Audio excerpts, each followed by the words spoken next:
Happy Sunday semuanya. Well, di GGA Bali kita membuat rekor luar biasa dengan jemaat yang masih baru. Ternyata, siapa yang sudah nonton film Jesus Revolution? Angkat tangannya tinggi. Oke, saya mendengar kesaksiannya bagus sekali dari Yuni Francisca. Bagaimana dia dialog dengan apostle di Instagram. Bagaimana penginjilan itu membara hatinya dia. And I say, I'm glad. Saya bilang coba kamu nonton lagi yang kedua kali, ketiga kali. Supaya kamu dapat totalitas daripada pesannya Tuhan melalui Pastor Greg Laurie dan istrinya Kate. Orang-orang, kalau Anda lihat fotonya sebagai ada pemuda di situ itu Pastor Greg Laurie. Yang saat ini mengembalakan ratusan ribu jemaat di Southern California. Di California Selatan itu bagian San Diego, Nevada, bagian di situ semua. Dan dia menghidupi apa yang dinubuatkan oleh satu hippie yang bertobat namanya Lonnie Frisbee. Pada waktu dia berpisah dengan gembala dari Calvary Chapel. Dan dia waktu perpisahan dia ketemu sama Gary minta Greg berminta supaya jangan ditinggal. Tapi tetap harus berpisah, dan di situ dia sampaikan pesan Tuhan yang Tuhan kasih ke Lonnie pada waktu si Greg masih kecanduan narkoba. Dan ada orang yang ikut narkoba karena pengaruh lingkungan supaya diterima. Ada juga orang yang kecanduan narkoba memang sengaja nyari narkoba karena terlalu pahit hidupnya. Dan gak tahu bagaimana menghilangkan rasa pahitnya itu. So saya minta kalian bisa nonton, so saya ngatur aja di grup chat. Dan satu ibu Florence yang memang bekerja di Lipo Mall dan Cinepolis itu bioskop yang menayangkan Jesus Revolution ya. Dan bukankah luar biasa ditayangkan pas liburan Lebaran? It's amazing. Dan kalau kalian tahu semua isinya dari film ini, kegerakan Roh Kudus itu dilakukan sama anak-anak SMA. Bukan sama yang senior-senior. Justru yang senior mematikan gerakan Roh Kudus di anak-anak, di orang-orang yang lebih muda. Nah, dari itu, dari nonton film ini Anda bisa belajar bagaimana Roh Kudus bekerja dengan leluasa, bagaimana manusia bisa abortus pekerjaan Roh Kudus. Bagaimana hubungan bisa rusak. Karena di dalam film ini cuma satu yang kurang. Nanti Anda nonton ya. Nanti kita jadi spoiler lagi ya. Anyway, Apostle udah nonton 4 kali. Anda bisa lihat di fotonya. So Ibu Florence, aku atur kalau bisa sampai 35, minimum 35 ke atas, satu teater kita book. So satu teater, kasih fotonya yang di teater, ini kemarin di tempat ibadah. So kemarin kita ibadah di Bali sangat full sampai tambah kursi karena liburan Lebaran. Oke. Ada GGA Jakarta juga liburan di sana udah 2 minggu katanya. Papanya Stephen bilang udah 2 minggu udah 15 hari bu. Saya bilang pulang Jo. Nah itu dia teater. Ini Cinepolis di Lipo Mall di Kute. Jalannya ke sana aja muacet. Jadi Anda kalau mau liburan ke Bali jangan pas Lebaran. Pas bubaran. Kalau enggak bisa kemana-mana. You know, unless kalian betul-betul mau rest ya, Anda book di Nusa Dua dan tidak keluar-keluar dari Nusa Dua, of course itu heaven. Kalau Apostle bisa dikasih waktu untuk Nusa Dua, I take it right away man. Tapi karena kita ada di tengah kota di Sunset Road, wah kita kena macet. Kayak kemarin khotbah pun saya di warning sama si Mr. Andrew. Apostle, you know jalan lagi macet. Saya bilang no. Karena auditorium kita di bawah, kamarku di atas, mana aku tahu itu macet. Kalau saya keluar beda, ternyata Karis, Sergio, mereka untuk masuk ke trans itu dari rumahnya Pak Minto itu ternyata mesti diputer-puterin karena ada upacara agak keagamaan juga, jalan ditutup di sana. So kita mulainya agak telat, tetapi pemain yang operate teaternya nggak peduli, 5:30 langsung jalan. Saya aja baru tiba aja 5:15 lewat. But everybody is doing good. And begitu selesai filmnya pada tepuk tangan loh. Kalau di Jakarta nggak ada yang tepuk tangan. Tetapi ada sesuatu yang hebat yang di Jakarta yang saya lihat. Karena saya ditraktir sama keponakan saya bisa nonton di Senayan Park. Saya nggak tahu Senayan Park itu apa. Ternyata akhirnya toh kita park di situ. Saya dapat tiket VIP, man. Dan VIP pun variasi harga-harganya.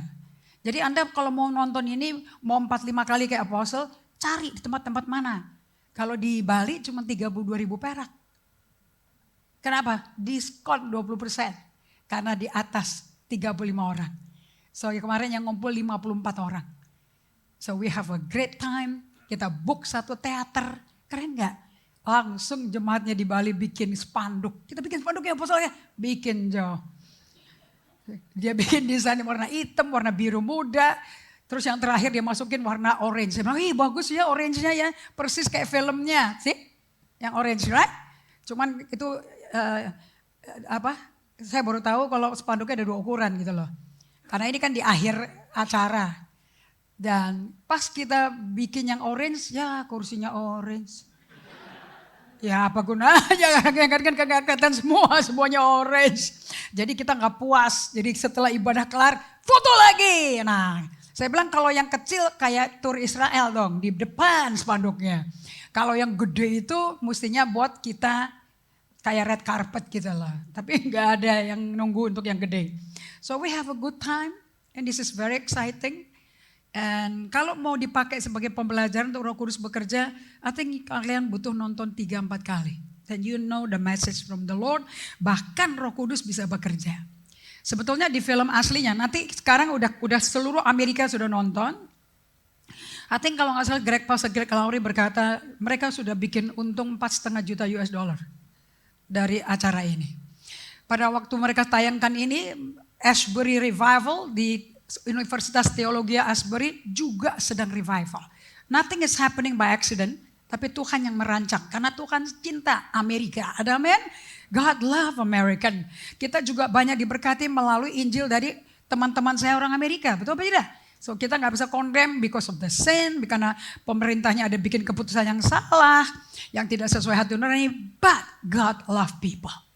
Allah itu cinta orang. Ada amin? Gak ada orang baik, orang benar, yang baik diterima Tuhan, yang gak baik ditolak Tuhan. Gak ada, itu kerajaan syaitan. Kalau kerajaan surga, Yudas Iskariot aja dicintai kok.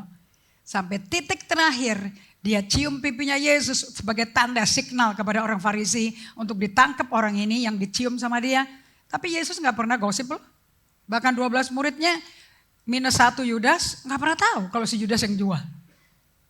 So ngomong sama kiri kanannya, keren ya Yesus ya. Tuh kasih tuh kayak gitu loh. Gila, pernah gak lu dikhianati kayak begitu? Kok sepi ya? Saya berdoa Tuhan, terjadilah pengkhianatan Tuhan. Dan harus terjadi dari dalam rumah Tuhan. Kalau dari luar lumrah lah ya. Karena orang luar juga gak ngerti Yesus, gak kenal Yesus. Tapi kalau terjadi dari dalam sendiri. Then you know, kasihmu tuh seperti apa. Ada amin? Amin yang keras dong. Kamu takut dikhianati ya? Kamu takut ditipu ya? Udah terjadi banyak kali kok. Gembalanya udah ngalami. Apa yang gembala alami akan transfer ke kamu kok. Nah pada waktu terjadi sama kamu, saya akan tenang dan senyum. Kenapa? Aku pernah di sepatumu. Saya akan empati, saya tidak akan menghakimi. Karena memang sakit. Dan nunggunya bukan 6 bulan, bukan 6 minggu, bukan 6 hari selesai. Bisa 6 tahun, bisa 60 tahun. Abraham tunggu 25 tahun. Daud 24 tahun. Yusuf 13 tahun. Untuk pengkhianatan itu selesai. Karena Tuhan lebih tertarik dengan karaktermu seperti Kristus daripada hartamu seperti orang dunia. Amin. Kita tundukkan kepala, kita mau dengar firman Tuhan pagi hari ini.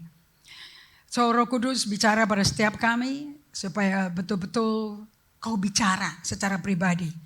Suaraku diubah Tuhan. Setiap ayat yang disampaikan, itu perkataanmu sendiri. Biar engkau yang ngomong dan masuk ke hati manusia, memisahkan jiwa dan roh, sendi-sendi dan sumsum, memisahkan pikiran manusia dan hati nurani manusia, supaya Tuhan nyata, adil adanya. Aku minta di dalam nama Yesus, saat umatmu melalui semua proses hidup ini yang tidak enak, kami bersyukur karena Allah memberikan pada kami penolong yang sejati, penghibur yang setia. namanya Roh Kudus. Tidak perlu Roh Kudus menghibur kita dengan kelas kekuatannya Yesus di dalam hidup kita. Kalau problemnya nggak mengerikan sekali, nggak berat sekali, sampai Roh Kudus harus menghibur kita, berarti tekanan hidup kita berat sekali. Tapi dengan Kristus kita dapat melakukan perkara besar. Dan apa yang dirancang-rancangkan iblis dalam hidup kita untuk menghancurkan, sepertinya menghabiskan kita, Tuhan akan putar balikan. Kalau kita kembali bertobat pada Tuhan dan berdiam di hadirat Tuhan, Tuhan putar balikan itu semua, membawa kebaikan bagi kita semua, termasuk yang jahatin kita. Ini terjadi pada Yusuf dengan ke-11 kakak-kakaknya dan adiknya, dan akan terjadi pada kita juga. God is in control, Allah kita di tahta, Dia akan mengembalikan kita kembali menjadi serupa gambar rupa Dia. Hormat, pujian, kemuliaan kami kembalikan bagimu dalam nama Yesus. Sebelum ke PowerPoint, coba kalian buka dulu ke Matius 24 ayat 12. Anda mesti hafal nih, Matius 24 adalah alamat. Kalau tanya kita nih di musim apa sih, zaman apa sih kita hidup saat ini? Zaman Matius 24. Sama dengan Markus 13, sama dengan Lukas 21, is the same thing tentang akhir zaman. Lihat tanda-tanda akhir zaman di mana kita berada saat ini, Matius 24 ayat yang ke-12. Katakan sama-sama, 2, 3. Dan karena makin bertambahnya kedurhakaan, artinya rebellion terhadap Tuhan, maka kasih kebanyakan orang akan menjadi. Dan siapa yang kenal kasih Kristus kecuali orang yang lahir baru? Kristen KTP nggak kenal kasih Kristus. Orang Farisi nggak kenal kasih Kristus. Makanya pada waktu ke slide Hendra, kita masih dalam topik the most miraculous experience post resurrection, pengalaman mujizat yang gila-gilaan yang kita alami saat ini, atau saat kita lahir baru, saat kita dibaptis Roh Kudus, saat kita berada dengan hadirat Tuhan tiap hari setelah kebangkitan Yesus Kristus. Dari dipecahkannya roti di Yohanes 13 di ruang atas Yerusalem menuju kepada Kalvari, Golgota, sampai ke kuburnya Yusuf Arimatea, bangkit pada hari ketiga, menampakkan diri kepada dua muridnya Yesus dalam perjalanan ke Emmaus. Sampai Yesus menampakkan diri spesial melalui Maria Magdalena, tolong disampaikan ke muridku Petrus, aku mau sarapan pagi sama dia. Dan Yesus pergi ke pantai Danau Galilea atau Danau Tiberias. Dan di tepi pantai itu Yesus sudah siap dengan barbecue, dengan api areng, dengan roti tak beragi dan ikan bakar. So ngomong sama kiri kanannya, Yesus kalau ketemu kita tuh enak, santai. Apa bahasanya anak muda apa? Santuy. Santai, nggak pakai jubah, pakai kerah putih-putih, nggak ada men. Langsung yang diundang ngajak makan. Jadi kalau Anda ikut komsel kita, carousel, tapi nggak pernah diajak makan, kasih tahu sama core timnya, kayaknya lu kurang kasih makan deh sama kita deh. Kalau kurang kasih firman Allah mana, minimum lu dikasih gue bakso gitu loh. Mie goreng, mie ayam, Yesus aja kanjang makan. Dia nggak duduk kayak begini loh. So dia mengundang murid-muridnya ke pantai dan mereka melihat Yesus buat special relationship with the disciple. Anda tahu, begitu Yesus bangkit dari mati, yang dia pulihkan cuma satu, relationship. Dia nggak cari hubungan sama orang Farisi nyalipin dia nggak nyari hubungan dengan tentara Romawi, dia nggak cari hubungan dengan ahli Taurat, dia cari hubungan dengan murid-muridnya. Yang pada bingung semua, what is happening? Kok bisa kosong kuburannya? Where is he? So ini perjalanan Yesus dari perjamuan terakhir, the last supper, mati di kayu salib, menampakkan diri ke kampung Emmaus, langsung buat sarapan dengan murid-muridnya di pantai. Keren gak kalian? Kamu kemarin kebanyakan selama liburan makan di tempat AC kan? Ini ke pantai men, dapat sinar matahari, vitamin D masuk. Kalau Anda makannya, tidurnya di tuang AC terus lama-lama keropos loh tulangnya. Karena butuh sinar matahari. So Yesus suka piknik gak? Pendeta Alex Karamoy pada waktu dia khotbah di rumah duka untuk Oma Cora. Dia ngomong, kalau nggak di San Diego Hill, sudah di kuburan. Kita berdoa. Jangan hanya di kamar aja, di tempat tertutup. 24 jam terus nonton, menara doa terus. Nggak taunya pendoanya sakit semua. Kenapa? Nggak dapat matahari, man. Keropos tulangnya. Jadi pendoa demi keselamatan dan kesembuhan malah sakit sendiri. Jadi kadang-kadang kalian bagus kalau kamu keluar kamar. Semakin ngumpet di kamar, pakai kamar AC, semakin sakit. Bukan semakin sehat. Makanya saya senang sekali kalau Sabat itu tidak perlu ada di kamar. Keluar, jangan ke restoran terus.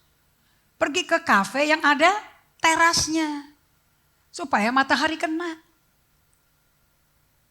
Jadi jangan Anda berkata, Yesus kalau doa juga nggak pakai kamar, betul kan? Lukas 22:39 dikatakan bahwa dan Yesus pergi ke taman, ke suatu taman yang murid-muridnya tahu dia sering ke situ. Yesus aja kalau doa di open air. So jangan selalu di gedung, pakai lampu, pakai AC. It's not healthy. Sekalipun kuasa kebangkitan kamu teriak-teriakin supaya nyata loh. Ya sometimes kesembuhan bisa alamiah, tidak perlu pakai kebangkitan rohani. Right? So kita lihat di sini Yesus make time for relationship. Katakan Yesus bikin waktu untuk bangun hubungan. Bukan sibuk bikin acara. Jangan berkumpul di Kersat karena ada acara. Berkumpul di Kersat karena kangen, kepingin ketemu. Kenapa? Karena mau bangun hubungan. Sebab tanpa ada hubungan satu sama lain sebagai saudara seiman, kamu gak kenal kasih Kristus.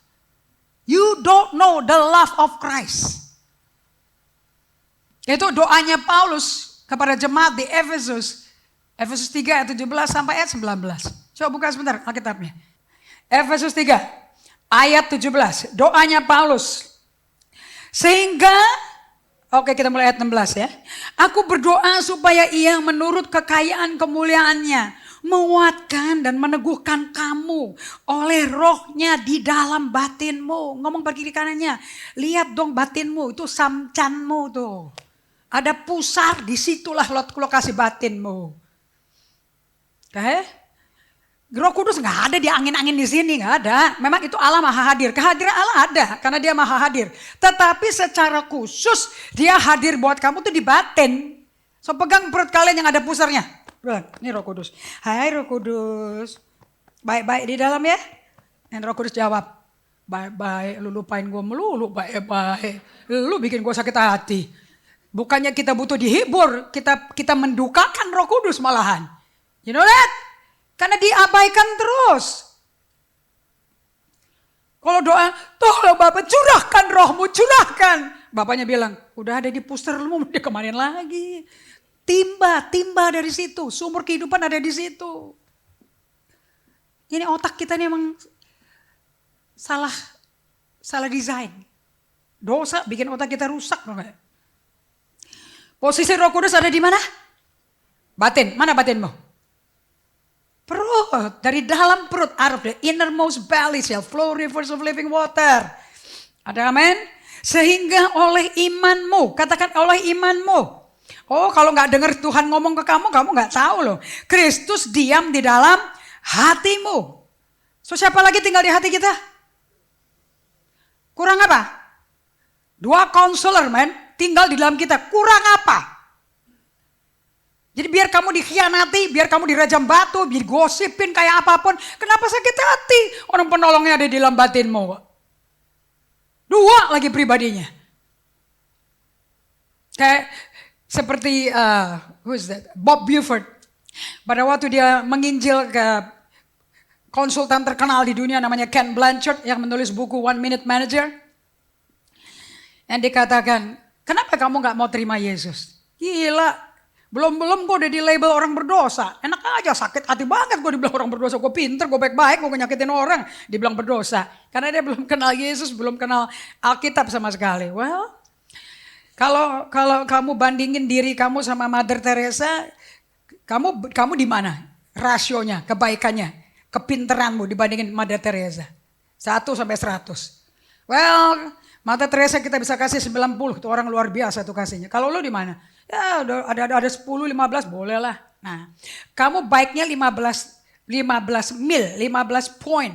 85-nya Yesus mau isi supaya kamu bisa 100% sukses sama Tuhan. Mau gak kamu diisi 85-nya? Mau dong. I think you better meet my friend, Bill Hybel. Nanti dia akan tuntun kamu. And Bill Hybel ngomong sama Ken Blanchard sebagai bahasa konsultan, business consultant. Kamu tanpa Yesus udah menjadi top consultant, business consultant in the world. Buku kamu, One Minute Manager diterjemahkan ke 85 bahasa, 85 juta eksemplar terjual di dunia. You are so rich. Kenapa kamu berjuang mati-matian bikin buku kayak begitu? And sementara Allah memberikan dirinya untuk menjadi your counselor. Satu, konsultan kamu sendirian dengan otakmu. Sekarang Allah berkata, kita bertiga akan menjadi konsultan kamu. Free of charge. And kamu akan menjadi kepala bukan ekor, di atas bukan di bawah. Don't you want that offer? Kamu gak mau offer itu. And pada waktu kamu terima 3 konsultan dalam satu tubuh, satu pribadi, semua yang bikin kamu terhambat untuk menjadi orang seperti yang Tuhan ciptakan, itu dihapus. Dan itu yang bikin kamu terhambat adalah dosa. Bukan Tuhan label kita dosa, memang kita lahir sudah dalam dosa. Begitu Bill Hybel ngomong seperti itu, dia bilang, I like to take that offer. Saya mau terima offer itu. Dan hari itu Ken Blanchard terima Yesus secara pribadi, feel nothing, gak kerasa apa-apa. Tetapi on the way home, pada waktu dia pulang, dia nyetir sendiri. Ini di Southern California, dia nyetir mobil sendiri. Di lampu merah persimpangan, tiba-tiba sinarnya melampaui terangnya terik matahari jam 12. Menyinari dia sampai dia silau, dia gak bisa nyetir loh. Dan dia bertemu dengan Yesus muka ke muka di persimpangan jalan waktu nyetir mobil. Gak ketabrak. Dia pulang, istrinya Margie, juga orang pintar sekali. Dia berkata, what's wrong with you? Kok kamu berubah? So people waktu engkau bertemu dengan Tuhan, your life change. Orang yang gak kenal Yesus akan melihat. Your life is not the same. Dan semenjak itu istrinya berkata, I like to have what you have. Aku mau dong punya apa yang kamu punya. Dan dia tuntun persis seperti Bill Hybel ngomong karena dua-duanya konsultan. Dan diterima Yesus oleh istrinya, lahir baru, mengalami perjumpaan dengan Tuhan. Hari ini mereka berdua konsultan untuk memimpin leaders of the world. Baik pemerintah maupun bisnis. Dengan buku yang dia tulis, Lead Like Jesus. Seorang konsultan dunia yang top dari Cornell University, Ivy League. Sekarang menjadi top di universitinya Yesus Kristus. Beli bukunya and you can study that. Saya belajar dari dia. Lead like Jesus. Pimpin hidupmu seperti Yesus mimpin hidupnya. Yang dia tulis dalam buku itu di bab pertamanya, prakartanya. I always lead, orang-orang yang kayak begini saya pasti baca introductionnya. And dia ngomong seperti ini. The number one person that you need to lead, number one is yourself. Kalau kamu gak pernah bisa mimpin dirimu, kamu gak akan mimpin siapapun. Kenapa kamu pahit? Setelah berkorban untuk mimpin orang, menggalang carousel, menjadi ngajak orang. Tapi soon kamu stumble di situ. Kamu pahit. Because you never lead yourself. Pada waktu kamu pimpin dirimu, kamu jadi model. You model to other people bagaimana kamu beri hidupmu dipimpin Tuhan. Peter Scott Siro berkata seperti ini. Pada waktu Yesus berkata, aku akan ditangkap, aku akan menderita, kemudian aku mati, hari ketiga aku bangkit. Pemberitahuan ketiga. Di Matius 20, Markus 11, mak-maknya Yohanes sama Yakobus berkata, nanti ya kalau kau di surga, anakku kiri kanan ya posisinya. Dia minta posisi tertinggi, yang 10 dengar muarah semuanya. Dan Yesus dengan kalem berkata, posisi kiri kanan itu Bapakku, aku gak bisa. Tapi kalau engkau mau posisi itu, kamu minum cawan ini. Bisa gak kamu minum cawannya? Bisa. Dan cawannya adalah kematian. If you want to be big in the kingdom, you have to be a servant of all. Mau jadi terkenal di kerajaan surga, kamu mesti jadi pelayan bagi semuanya. Bukan karena pinter, bukan karena didikan luar negeri, bukan karena perlente penampilannya. Because you serve. See? Peter Scarsero tulis di devotionnya. It's all here ya. Karena saya renungkan ini sih, pagi siang malam, jadi aku bisa bikin khotbah dari sini.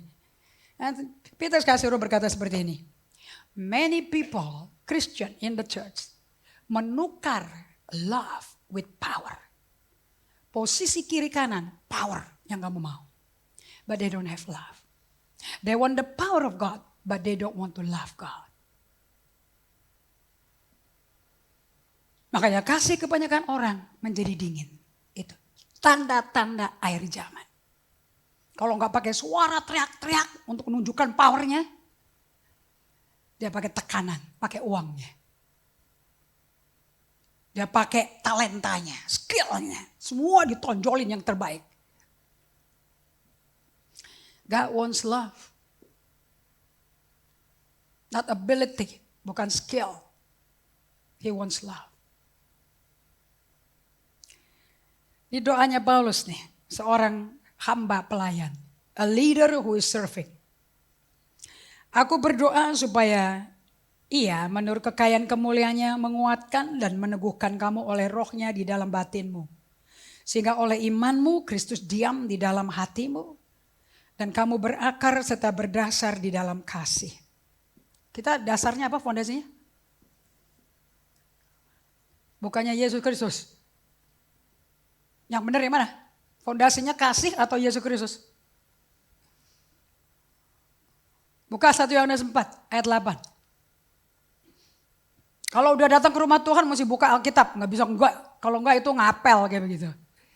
1 Yohanes 4 ayat 8. 1 Yohanes 4 ayat 16. 1 Yohanes 4 ayat 8. Kemarin Karis untuk pertama kalinya saya luncurkan untuk Mbak Firman. Sama kayak Greg Laurie. Diluncurkan oleh Pastor Chuck Smith. Untuk memimpin gereja di Riverside. Yang hancur gerejanya. See, you always have a small beginning. 1 Yohanes 4 ayat 8. Katakan sama-sama. 2, 3. Barang siapa tidak mengasihi, ia tidak mengenal Allah. Ya gak bisa ngomong lu Kristen dong. Kamu orang problem di gereja Kristen. Tapi belum tidak berarti kamu Kristen. Karena Allah adalah kasih. Jadi gak mungkin kamu jadi pengikut Yesus tapi gak mencintai Yesus. God is love. So Paulus gak salah di Efesus 3 ayat 17. Sehingga oleh imanmu Kristus diam di dalam hatimu dan kamu berakar serta berdasar di dalam Kristus, betul? Dan Kristus adalah kasih kan? Betul gak? Ini interchangeable. You cannot have Jesus and not love. And you cannot have love without Jesus. Itu berarti love yang ada motivasi tuh. Ada udang di balik batu tuh. Mau mengambil suatu keuntungan. Belum tentu mau mati untuk Yesus. Kalau Anda mau jadi murid Yesus yang betul-betul andal, you die for Jesus, man. Itu harus setiap hari. Sangkal diri, pikul salib setiap hari. Aku berdoa, ayat 18, Efesus 3. Ini dia lagi doa loh ini. Dia kasih tahu kalau doaku isinya kayak gini. Supaya kamu bersama-sama dengan segala orang kudus dapat memahami betapa lebarnya dan panjangnya dan tingginya dan dalamnya kasih Kristus. Bisa gak mengenal kasih Kristus? How deep, how wide, how high, how long. Gila lo kasih Kristus. Karena engkau seorang yang mengisolasi diri dan hanya hidup sendirian aja. Atau harus di tengah-tengah orang Kristen. Atau harus berada di tengah-tengah orang. Karena Yesus tinggalnya di batin orang. Jadi kalau mau ketemu Yesus bisa ketemu orang. Ada amin? Are you understanding this? Jadi kalau orang maunya menyendiri, gak mau ketemu orang, malu lah menyendiri dan hilang-hilang terus. That person doesn't know Jesus. Dia gak berakar dalam Yesus. Karena dia gak berakar dalam kasih. Weirdo, aneh. Masuk ke gereja dalam choir kayak mentak umpet dikejar-kejar. Something is very wrong. Jadi kalau kamu ngalami member atau core team sendiri, anggotanya kayak gitu, hidupnya core team loh. Kamu bilang aja kasihnya ke 1 Yohanes 4 ayat 8. Dia belum ada kasih. Where do we go wrong? They need to experience the love of God. Jangan dikasih khotbah. Kasih pengalaman hidup. Kecap dan lihat betapa baiknya Tuhan. Dan tidak akan mengalami tanpa ada orang-orang lain di sekitarnya dia. Do you see this? Dan kalian lihat Yesus, begitu dia bangkit dari mati dia cari orang loh. Dia tidak bikin gedung ibadah. Kalau Lonnie Frisbee berkata kepada Pastor Chuck Smith, I think we need a bigger space. Yang dicari orang banyak, gedung gede. Yang kurang adalah no discipleship. Dan tidak ada discipleship. Kecuali gembalanya sendiri ngalami. How to be emotionally healthy. The church split because of emotionally unhealthy. Well, you enjoy your journey, kamu nikmati perjalanan iman kamu. I have my own. Saya sudah 30 tahun lebih berjalan sama Tuhan. I learn my mistake. Saya tahu yang dibutuhkan apa for any human being. And I hope dengan pergaulan kamu dengan buku yang membuat emosimu sehat. You will know bagaimana Roh Kudus bekerja di dalam hidup setiap kita. Karena Roh Kudus pasti kerja, karena dia tinggal di dalam kita.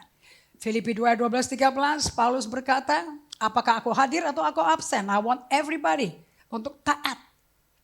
Karena itu kerjakanlah keselamatanmu dalam takut dan gentar. Itu bahaya ya terjemahannya ya. Terjemahan bahasa Inggrisnya betul. For it is God who both. Karena Allah lah yang bekerja baik. Sesuai kerelaan dia dan sesuai kehendak dia. Therefore, work out your salvation. Kerjakan keluar apa yang Allah kerjakan di dalam kita. Itu mesti ada dampak ke emosi kita. So if God work in me, di dalam roh saya dan jiwa saya akan respon perubahan di dalam batin saya dan akan keluar apa yang dikerjakan di dalam. And that's what EHS is all about. And alatnya cuma satu. Day by day, emotionally healthy spirituality and day by day, emotionally healthy relationship. Just those books. This is the hardest book. Ini bacanya aja ngak-ngik-ngok. Pakai ini, ngok. Well, saya nggak jelekin ini buku, memang susah. Yang bikin susah apa? Dirimu sendiri, your ego, daging kita. Dan otak nggak bisa pakai. Dengan buku ini otak kita nggak pakai. We talking about heart to heart, hati ke hati. Nothing to do with brain. I don't care pengalamanmu sama Tuhan kayak apa. But you need to have a personal encounter di dalam doa kamu. Bukan merinding-merinding. Bukan penglihatan. Tapi dia ngomong sama kamu. It cannot happen. And tidak bisa terjadi cepat-cepat. God works slow. Allah kerjanya pelan. Dan kalau Anda meronta-ronta, teriak-teriak kayak orang kesurupan. Because the flesh hates waiting. Daging kita benci menunggu. Maunya cepat. Gue gak tahan nih, berapa lama kita menderita kayak gini. Cukup lama sampai kamu cukup berubah dan Tuhan diizinkan tempat dan kesempatan untuk merubah kamu dari dalam keluarga. Pertobatan selalu dari dalam keluar, bukan dari understanding. And it has nothing to do with you. Pertobatan 100% anugerah Roh Kudus. 100% grace of God. Jadi kalau Anda berkata tobat lo insaf lo, nggak bisa. Aku tahu itu salah, but I cannot stop. Kalau Anda mau tahu, Anda layani orang narkoba. Anda layani orang pemabuk kecanduan alkohol sama rokok. Silahkan tengking. Pakai gelegarmu semua itu. Pakai minyak diubah segala macam. Basah kuyup tuh orang. Kehujanan ludahmu dengan tengang-tenging terus. Nothing happen. Because it takes the power Roh Kudus untuk nginsafin dia. Dan dia mesti kembali ke Tuhan. Bukan kembali ke GGA. Turn to God. Bukan turn to pendeta. Pendeta kalau diajak ngomong, he can only tell you the way. Jesus is the way. Saya introduce the way, but I'm not the way. Nangkep ini? Buka ke 2 Timotius 2 ayat 25. Jangan orang-orang jual nama saya ke gereja Ibu Indri pasti bertobat, nyanda. Pasti ketakutan sama Ibu Indri pasti. 10 tahun gak tobat-tobat dipelototi kau. Kasih tahu sama yang telepon kamu bilang ntar dulu. Belum kelar, Ibu Indri baru pemanasan bilang. Ini baru appetizer man, the slide is not just running. Oke, 2 Timotius 2 ayat 25, 26, Hendra. Ini firman kalau saya sampai ngulang-ngulang berkali-kali berarti this is very important. Understanding, firman yang kau mengerti, firman itu akan memerdekakan kamu. Alright, ayat 25, 26. 2, 3. Dan dengan lemah lembut, kita mundur deh ke ayat 24 lebih enak. Ayat 23 ya, mulai ayat 23. Lebih enak supaya nyambung ceritanya. Hindarilah soal-soal yang dicari-cari, yang bodoh dan tidak layak. Jadi kalau ada orang mau bikin kasus, dia bilang, aku lapar, gue makan dulu ya. Silakan lu makan ceritamu yang ngawur-ngawur, yang muter-muter gak kemana-mana tuh. Nah, ya, you can say no. You don't have to. Kamu nggak perlu entertain every early nonsense discussion. Kalau mau bangun hubungan, ngomongnya benar, tapi jangan ngomong diskusi yang nonsense. Hindarilah, say no kepada soal-soal yang dicari-cari, yang bodoh dan tidak layak. Engkau tahu bahwa soal-soal itu menimbulkan pertengkaran loh, right? Gue denger di sini gini-gini loh. Gue denger dia gini-gini loh. Halo. Pas orang yang dikasih tahu dia nggak suka. Kenapa sih mau cerita-ceritain kayak gitu? Bisa marah nggak? Ayat 24. Nah sekarang peranan si hamba Tuhannya nih. Sedangkan seorang hamba Tuhan tidak boleh bertengkar. Ngomong kiri kanannya. Mau jadi hamba Tuhan? Kita bisa konflik. Alkitab isinya konflik. Yesus hadapi konflik. Yesus bikin konflik. Tapi gak bertengkar loh. Dia penyelesai konflik yang luar biasa. Itu bukti orang yang dewasa rohani.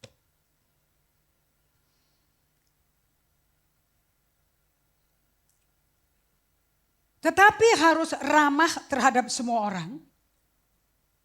Ya harus cakap mengajar, sabar. Kalau cuman Kristennya tipe hari Minggu, doa, minta Tuhan kalau lagi kepepet, ya gak ada buah ini. Buah ini baru keluar kalau kamu day by day dengan Tuhan. Because buah roh, hanya Roh Kudus yang kerjain, bukan kita. Kasih adalah, 1 Korintus 13:4, kasih adalah sabar. So tanpa kasih Kristus gak bisa sabar. Paling lu sakit mah, bentar lagi juga sakit GERD. Telan. Supaya gak ribut. Katanya hamba Tuhan gak boleh bertengkar. Telan. Lama-lama hamba Tuhannya sakit GERD gak? Banyak gak pendeta sakit GERD? Banyak.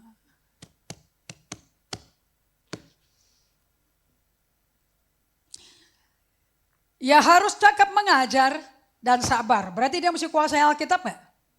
Kuasai Alkitab atau kuasai hubungan dengan Tuhan? Hubungan dengan Tuhan.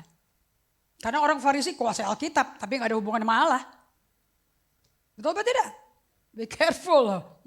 Orang Farisi problem sama orang berdosa. Yesus mengasihi orang berdosa. Makanya mereka tahu kebenaran. Ayat 25. Dan dengan lemah lembut, wow, lemah lembut berbagai orang yang lemah lembut. Mereka akan memiliki bumi ini. Lemah lembut bukan cengeng ya, bukan halus kayak orang Jawa. Bukan, lemah lembut is full power, tapi tahu kapan itu power dikeluarin. Oke?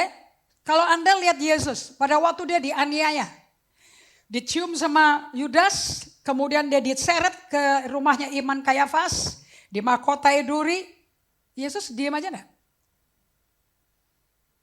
Dihujat sama orang-orang Farisi, dia diam aja enggak? Itu meek, itu lemah lembut.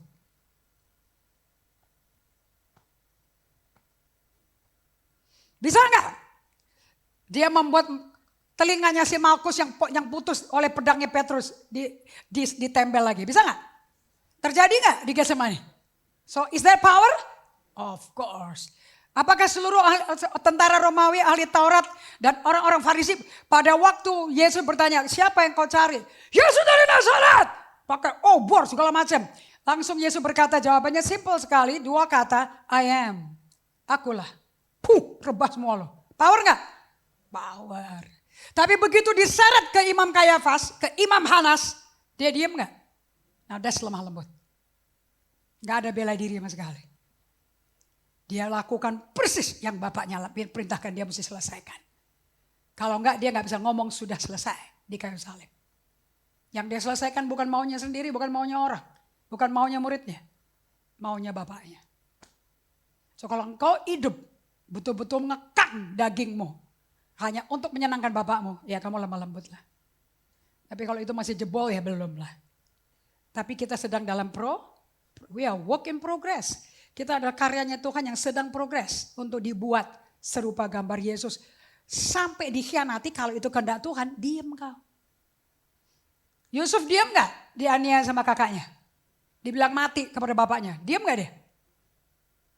Dia bela diri gak kepada Potifar? Waktu dijual ke Potifar. Gue gak salah loh. Gue bukan babu, gue anaknya Yakub. Ada naik banding?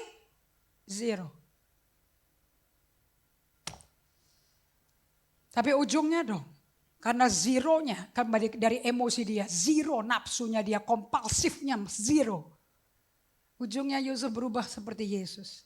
Dan seluruh Mesir dan seluruh Israel 75 orang mengalami keselamatan jiwa. Mereka pindah keluar dari Mesir, masuk ke Mesir. Dan mereka hidup makmur dengan menggenapi janji Allah. Keturunanmu seperti pasir di pantai, bintang di langit. Terjadi enggak? Terjadi. Tapi bayarannya ada gak? 1 orang, 13 tahun, pemuda 17 tahun. Mau bayar harga. Jalannya Tuhan jangan diubah ke jalannya gaya Indonesia. Jalannya Tuhan bukan jalan kita. Setinggi yang langit, demikian lebih tinggi ya jalannya Tuhan. Dibandingkan pemikiranmu. Sometimes you have to go through pain.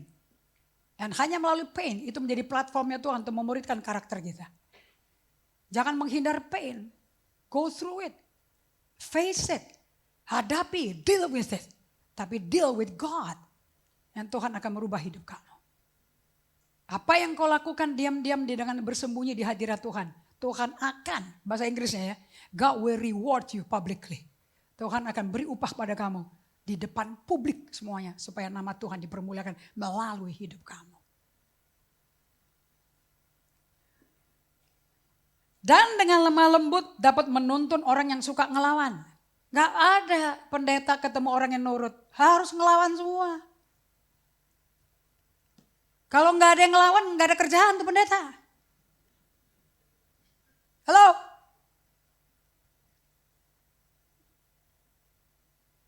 Jadi kalau Anda menjadi pemimpin di GGA, mau sectional leader kayak, mau core team kayak, enjoy. Semua orang-orang percaya baru dan oikos semua akan melawan kamu semua. Haleluya. Tepuk tangan bagi Tuhan. Kenapa mereka ngelawan kamu semua? Supaya kamu disetrika. Biar licin. Enak aja, emangnya lu sendiri yang udah hebat. Dua-duanya dong, besi mengasah besi dong. Betul? Kamu juga perlu dibesiin. Kalau gak ada buku day by day, saya gak dengar dari para pemimpin GGA ngomong. Iya lo, gue baru sadar kalau gue kayak begitu. Udah dari dulu man. Tapi saya gak tahu ngerubah lu gimana, nyadarin lu gimana, kalau hanya Tuhan yang bisa.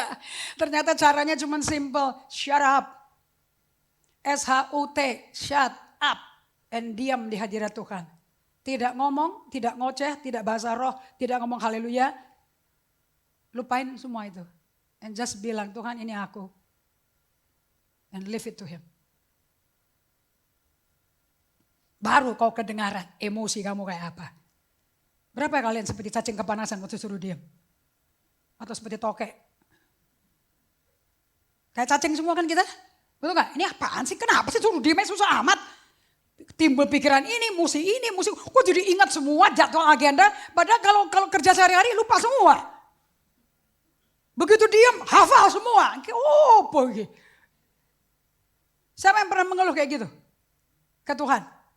Nggak ada yang ke diri sendiri. Ya, yang nggak angkat tangan ya kamu memang MALS. Dan dengan lemah lembut dapat menuntun orang yang suka ngelawan. Sebab mungkin Tuhan memberikan kesempatan kepada mereka untuk bertobat. Garis bawah itu. Sebab mungkin Tuhan memberikan kesempatan kepada mereka untuk bertobat. Mungkin, possibility, nggak dijamin. Jadi jangan berani-berani ngomong kalau lu ke gerejanya Ibu Indri pasti lu bertobat. Ngaco. Itu pertobatan pemberian anugerah Tuhan. Apa urusan sama Indri Gotama? Saya manusia yang masih terus perlu bertobat. Apa urusan sama saya? I have experience though. Breakthrough experience saya pribadi. But you need to return to God. Karena Tuhan yang kasih kesempatan bertobat. Bukan gereja. Kita menuntun. Sebab orang yang suka melawan itu mungkin Tuhan berikan kesempatan kepada mereka untuk bertobat. Dan memimpin mereka sehingga mereka mengenal kebenaran. Anda kalau cuma saya kasih ayat-ayat kayak gini ini benar loh, ini kebenaran loh. Tapi kalau Anda tidak balik ke Tuhan, Anda tidak hidup dalam jalannya Tuhan, ini kebenaran jadi hukum palu yang keras. Tapi kalau engkau balik ke Allah Bapa dengan Yesus sebagai jalannya, ini kebenaran jadi kehidupan yang menginsafkan kita. Are you hearing me? So Eugene Peterson berkata, banyak pendeta ngomong kebenaran, tapi mereka nggak hidup dalam the way. Hidupnya tidak di dalam jalan. Jesus is the way. Berarti kamu kalau Yesus adalah the way, kamu nggak bisa hidup dengan jalan tanpa Yesus. Makanya saya suka lagunya Sari Simorangke. Bersamamu Bapa, ku lewati semua masa-masa di mana gue melawan kau. Masa-masa di mana aku berontak. Masa-masa di mana aku malas day by day. Malas solitude and silence. Oh Lord, but you never leave me nor forsake me. Setiap kita akan ngalami itu. Gak mungkin gak? Dan gak usah pakai topeng menunjukkan kayak lu suci. Nah usah lah. Kan kita tahu kalau orang spend time with the Lord ada buah rohnya. Lalu kalau buah roh gak ada, kamu ngotot, kamu SS ya percuma dong. Nangkap gak kalian? Buat apa ngotot kamu SS tapi gak ada buah rohnya? Dari buahnya kita tahu. Bukan dari actionnya yang kamu lakukan. It's all from God. Tuhan yang kerjakan. God working in us. Dan kita keluarin apa yang dia kerjain dalam kita. Ada amin? Mesti ngalami ini. Kalau enggak saya ngomongnya Anda lewat kepala melulu nih. Ini enggak bisa teori nih. Hubungan dengan Tuhan is not theory. Either you have it or you don't have it. Enggak bisa main sandiwara. Yang menderita kita sih satu sama lain. Dan dengan lemah lembut dapat menuntun orang yang suka ngelawan. Supaya kita pun dibentuk. Supaya keluar buah kesabarannya. Sebab mungkin Tuhan memberikan kesempatan. Maybe ada kairos moment. Di mana mereka bisa bertobat. Dan mereka dipimpin. Sehingga mereka mengenal kebenaran. Jadi mengenal kebenaran bukan karena masuk sekolah kitab ya. Tapi karena pertobatan kan. Betul ya? Dan pertobatan itu anugerah Tuhan. Betul apa tidak? Dan dengan demikian, therefore hasilnya seperti ini. Karena mereka diberi kesempatan mengenal kebenaran. Mereka menjadi sadar kembali. Anda mau tahu buku EHS breakthrough-nya kapan? Pada waktu kamu mendapat self-awareness. If you don't have self-awareness that you are rebel, you are prideful. Bahwa kamu orang yang denial hidupnya. Dikasih tahu orang satu hal. Sadar sendiri oleh Roh Kudus beda lagi loh. Tentu yang Roh Kudus kerjakan yang afdol, man. Yang orang kasih tahu, it can hurt you, but you have to face it. Kamu mesti ngadapin dirimu. Makanya orang semua di buku Debadi ditulis, the reason why orang tidak suka silence and solitude. Karena pada waktu kamu sendiri, diam gak ngapa-ngapain, gak ngomong, gak minta apa-apa, gak mengharap apa-apa, gak berbahasa roh, tidak nyanyi, tidak ada pujian, tidak ada tape, tidak ada CD. You just alone in a quiet place with God. 1 menit aja. Banyak orang mundur dari situ. Kenapa? Takut menghadapi dirinya sendiri. Betapa jeleknya kamu. Betapa busuknya kamu. Yang tahu busuk ya cuma kamu. It's about your life, your soul kok. Masa orang lain yang kasih tahu? Aneh dong. Kalau kamu sakit badannya yang tahu dokter apa kamu? Saya mau tanya. Kalau kamu sakit, yang tahu kamu sakit itu dokter apa kamu? Ya terang diri sendiri. Bagaimana pendetanya kasih tahu lu sakit jiwa? Dokter bisa ngomong, saya bisa bilang kamu sakit jiwa because I was sakit jiwa. Karena saya nggak bisa beri apa yang saya nggak punya. Bagaimana nonton orang suruh bertobat, dia sendiri kagak bertobat, nggak ngerti bertobat gimana? Aneh dong.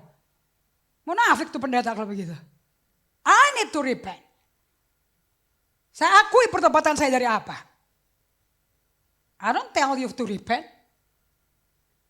Kamu mesti ngalami dirimu. And the only thing kamu bisa ngalami dirimu is when you're quiet. Bisa dengar ramenya. Suara-suara di otakmu, suara-suara di batinmu. Gemuruhnya, ngamuknya tuh masih ada menggelora. Kenapa? Karena dagingnya disuruh berhenti. Bukankah lebih gampang datang ke gereja? Mari kita pergi ke gereja. Dan bawa Alkitab. Coba suruh diam di hadapan Tuhan. Lebih gampang mana? Datang ke ibadah atau diam di kaki Tuhan? Tentu lebih susah diam. Right? Susah sekali nih orang diajak ngomong. Ayat 20, berapa? 26. Dan dengan demikian mereka menjadi sadar kembali karena terlepas dari jerat iblis yang telah mengikat mereka pada setan. Maunya ngikat kamu gak? Oh iya dong. Kapan setan bisa lepas? Kapan setan ngelepasin kamu? Waktu kamu ada sadar diri, ada self awareness. Bahasa lainnya insaf. And Roh Kudus, Yohanes 16 ayat 3 katakan. And the Holy Spirit akan menginsafkan kamu. Kekristenan perjanjian baru tambah Roh Kudus mah bohong. Makanya kalau pendetanya udah gak ada Roh Kudus, gak bergaul sama Roh Kudus. Yang dicari orang jemaat yang pintar, yang nurut. Yang gak macam-macam ke dianya. Tapi ke Tuhannya total. Itu pendeta sama jemaatnya bisa berontak loh. Saya bagikan di Bali kemarin, Hosea 4 dan 6. Sampai ayat 10. Umatku binasa karena tidak mengenal Allah. Karena mereka menolak aku. Mereka menolak mengenal aku. Bagaimana rakyat, begitulah imamnya. So your life tergantung bagaimana hidupku sama Tuhan. And kalau saya udah modelin you don't want it, it's your choice baby. Gak bisa dituduh ke saya lagi. Dari 12 murid gak semuanya mau ikut Yesus. Yudas gak mau kan? Dan Yesus sewot gak? Berduka gak Yesus? Sangat. Satu lagi nyangkal dia 3 kali. Dan maksa Yesus ikutin maunya dia. Petrus. Kau tidak akan mati. Enak aja, gue udah setengah mati ninggalin segala-galanya, lu tinggal gue mati lagi enggak? Kamu adalah ahli pembuat mujizat. Kamu yang bikin aku tenar, hidupku terjamin. Enak aja mati, entar hidup gue jadi gimana? Gue punya istri loh. Langsung Yesus jawabannya apa? Nyah kau iblis. Kamu bikin Petrus hanya mikirin apa yang manusia pikir. Bukan apa yang Allah pikir. Otak kamu gak cocok kan sama Alkitab? Baca deh Alkitab supaya bisa ketemu dia tang gitu loh. Kalau gak pernah baca Alkitab ngapain hari Minggu kemarin? Gak cukup. Ini kan cuma excerpt, hari Minggu tuh cuma ringkasan. Yang sehari-hari itu yang mahal tuh. Amin. Balik ke slide Hendra. 6 menit lagi saya mesti kelar. Atau kita bikin jam 1 kelar. Lapar. Saya udah melalui kedukaan yang ketiga. Kita punya ART yang udah kerja sama keluarga Gautama selama 25 tahun. Dari susternya Daniel, putranya Pak Herman. Selesai, Daniel udah besar, gak butuh lagi suster.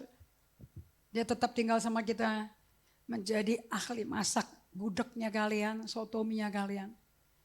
Dan April 26 di daerah tempat dia berasal, di rumah sakit ICU Sragen, dia menghembuskan napas terakhir. Tepat 1 bulan dari tanggal Oma Cora meninggal. It is heavy. It is heavy. Change is pain, you know. Dari ada suster, dari ada apa-apa disediain suster, sekarang gak ada susternya. We have to start from zero. Robert Liardon pernah tulis buku namanya Change Means Pain. Kalau kalian tidak mengadaptasi pain, you cannot change. Satu hal kehilangan. Satu hal kedukaan.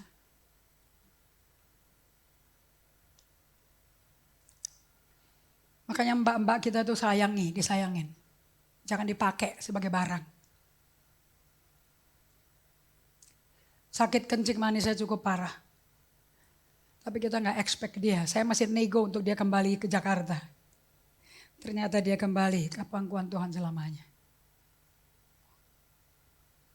So hidup di keluarga kami mesti berubah lagi. Mesti di-adjust. Kita gak bisa hidup maunya kita sendiri. Peralihan mesti dibuat. Transition is the most painful season. Sampai kita ketemu cara yang baru. Yang Tuhan mau. So waktu Yesus berkata sudah selesai. Masuklah perjanjian baru. Dengan manusia. Antara Allah dan manusia masuk ke dalam satu kontrak baru. Telah tersedia. Yesus Kristus adalah mediator kita. Dan dari perjanjian baru itu kita mendapatkan yang namanya slide 30, Hendra. Kita mendapatkan pengertian baru. Bahwa Kristen perjanjian baru beda sama Kristen perjanjian lama. Tapi saya tidak mau omit perjanjian lama. Karena perjanjian lama menggambarkan hidup kedagingan kita. Perjanjian baru menggambarkan hidup kasih karunia Allah dalam kita. Dengan buku yang sama, Alkitab yang sama, sebab Yesus tidak datang untuk membatalkan kitab Taurat, correct? Tapi untuk menggenapi kitab Taurat, para nabi dan Mazmur, right? Yang tidak ada satu iota. So tidak berarti bahwa Yesus mencoret perjanjian lama, kitab Taurat gak usah dibaca lagi, come on man. Kitab Taurat kamu harus baca untuk kenal dagingmu kayak apa, sombongnya kayak apa. Dan bagaimana melalui Yesus, kamu dibuang hati yang keras, yang sombong. Dan diberikan hati yang baru. So di perjanjian lama ditulis pada batu yang bisa dibanting sama Musa. Dan perjanjian baru ditulis di hati. Oleh sebab itu hubungan yang mendalam untuk kita alami bersama Kristus itu hubungannya dari hati ke hati. Bagaimana orang bisa jatuh cinta? Bagaimana kamu mau kawin sama orang? Gak sempurna. Gak cakep-cakep banget sih. Ya gak jelek-jelek banget juga sih. Tapi mau kawin tuh. Dan bersumpah di mimbar. Sampai maut pisahkan kita. Lu pasti nih. Nah itu dimulai dari mana? Oh jambangnya keren. Rambutnya kolef. Nanti anak kita gak lurus kayak setrikaan rambutnya. Tapi rambutnya kolef. Udah mikirin keturunan. Itu ada gak orang kawin dasarnya kayak begitu? Atau hati ke hati? So kira-kira perjanjian baru bicara mengenai relationship, bukan?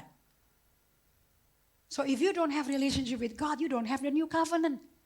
Kamu gak hidup dalam perjanjian baru. This is relationship. Every day, day by day, kita datang kepada kekasih jiwa kita. And if you experience this, kamu akan ngalami seperti Madam Guyon alami. Experiencing the death of Jesus Christ. Kita gak debat kusir ayat yang mana yang benar. Kita sharing hati ke hati. How you meet Jesus today. Dan bagaimana dia ubah hatimu. Sehingga buah roh itu keluar.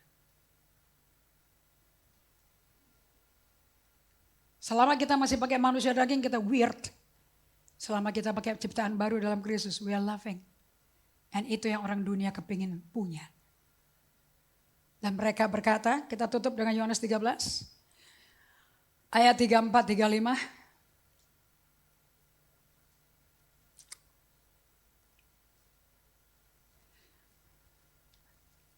Ada semua sih di slide, Hendra, I don't know where it is.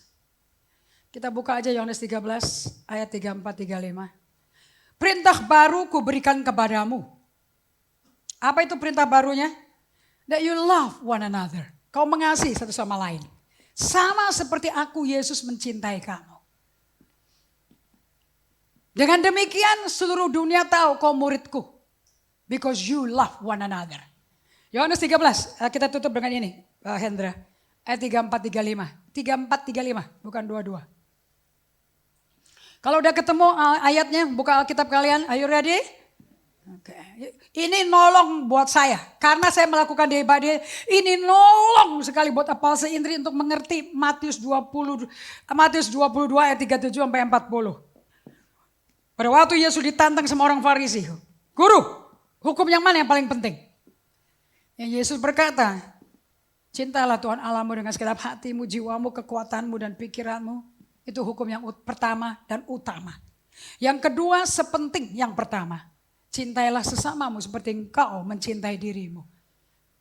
Bagian saya mencintai diri saya agak kontradiksi. Saya bilang there's nothing good in me, kenapa saya mesti mencintai diriku? It's hard. Tapi dalam pewahyuan, karena saya pengalaman pribadi diubah dalam ini, udah ada pengalaman, udah ngalami. Otak saya mesti bisa translate apa yang terjadi di hati saya. Dan Tuhan bawa saya ke Yohanes 13 ayat 34. Then I know. Kenapa aku mencintai diriku? Karena Yesus mencintai aku sampai mati di kayu salib. Berikan hati yang baru. Sehingga dia sayang sama aku. Ya aku mesti sayangi diriku yang disayangin Tuhan dong. Baru saya bisa mengerti.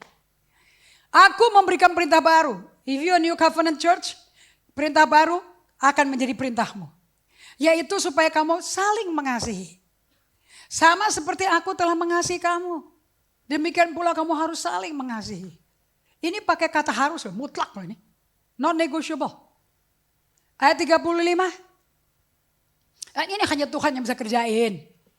Yang kamu mesti izinkan, Tuhan diizinkan gak operasi hatimu? Dengan demikian semua orang akan tahu. Berapa orang akan tahu? Berapa orang akan tahu? Perlu bikin kartu nama supaya orang kenal kamu? Bahwa kamu adalah muridku. Yaitu jikalau kamu saling mengasihi. Apa? Kekristenan hukum Taurat apa? Perkumpulan doa pagi, doa malam, kaum bapak, kaum ibu, kaum youth apa? Orang disuruh mengasihi yang di rumah, yang di kantor, yang di gereja, yang di komsel.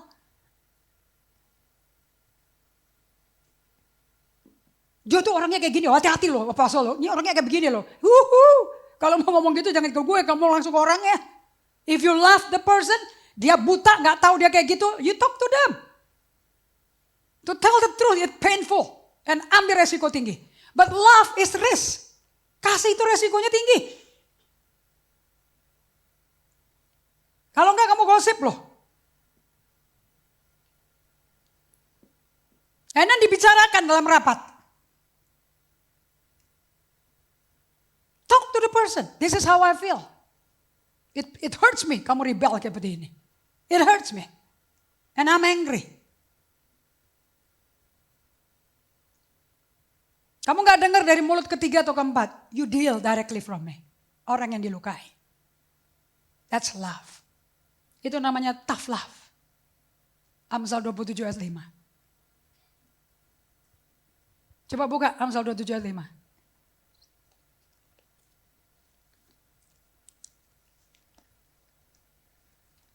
GGA bisa keluarin kamu sertifikat keanggotaan gereja. GGA bisa bikin kamu segala macam sertifikat. But it doesn't make you a disciple of Jesus.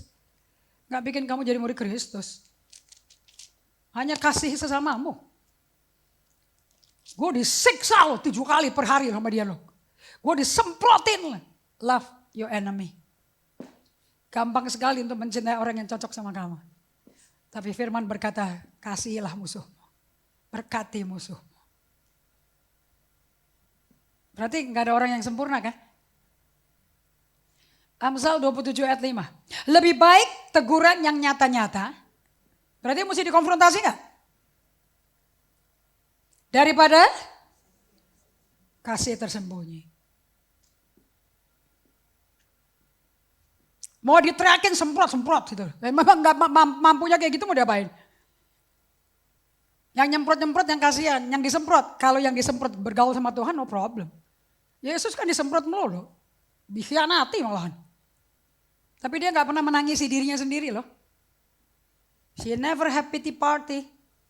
Yesus gak punya victim mentality. Sepi sekali di rumah Tuhan pagi hari ini.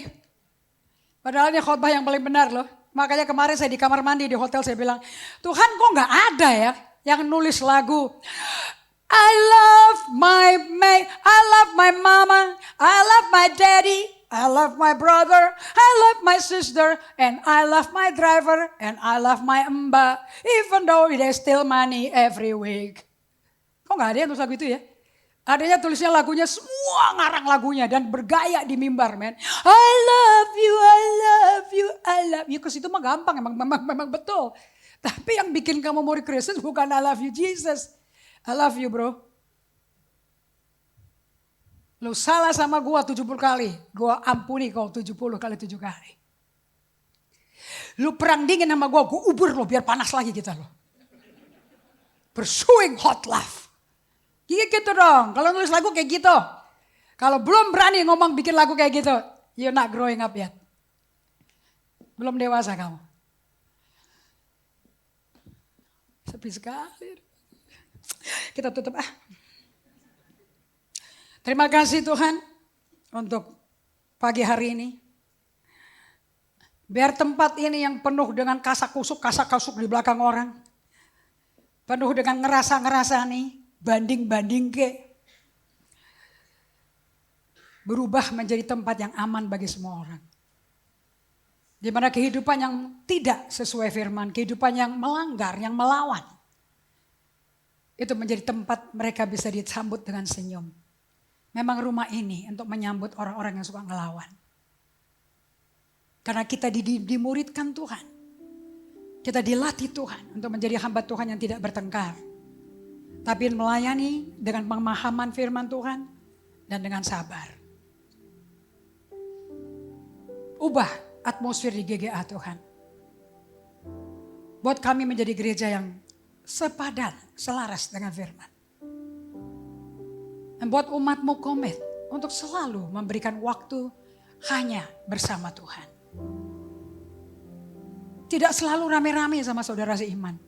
Ada waktu bersama saudara seiman dalam komunitas Tuhan. Ada waktu di bawah kolong langit ini untuk berdiam bersama Tuhan.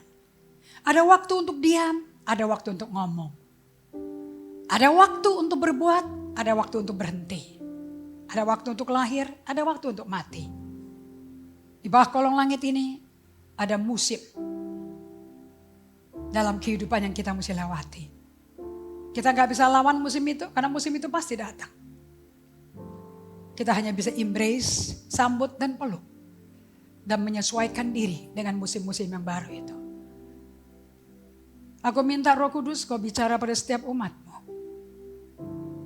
Agar mereka fokus kepada Yesus bukan ke dirinya sendiri. Bukan apa yang memudahkan dirinya, tapi apa yang memuliakan Tuhan. Aku berikan hormat, pujian, kemuliaan hanya bagimu dalam nama Yesus. Amin. Saya mau Anda seminggu ini bisa merenungkan hidup kalian.